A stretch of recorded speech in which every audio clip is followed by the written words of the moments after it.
Ah, okay. Para din silang Catholic. Yung damit-damit nila. Excuse me. Please step off. Where is the groom, eh? Yung pinapayungan? Yung pinapayong ay nakaitim, tapos may parang pabilog sa ulo. Yan na yung kasal, yun na yung kasal. Ano yun? Asan yung bride? Ay, sila yan. Ay, may ano sa ulo. Oh, That's the imam. parang ano? May reception. May reception pa. Itong nasa harap. Ito yung... Beauty parents, that's siguro yun. Ito yung pinakapare nila, no? Siguro. Uy, parang ang sarap ikasal dito, ah. 60 years old.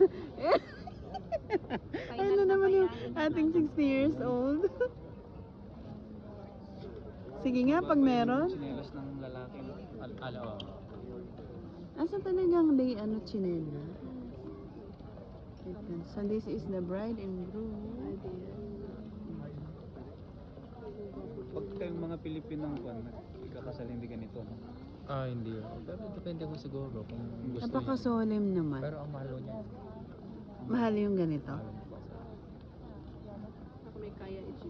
Parang feeling ko. Pwede mag-help pala ng ano dito. Alam ko sacred ano to?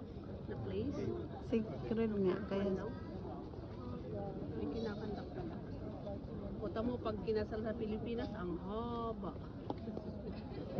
Ang haba Ang ng... dami. tapos may kumakanta, ano?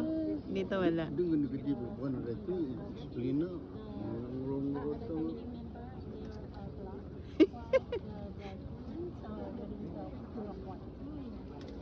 Okay, thank you for waiting.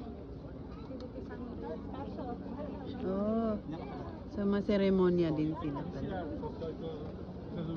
Wih, kerja kita ni berdemat seremoni.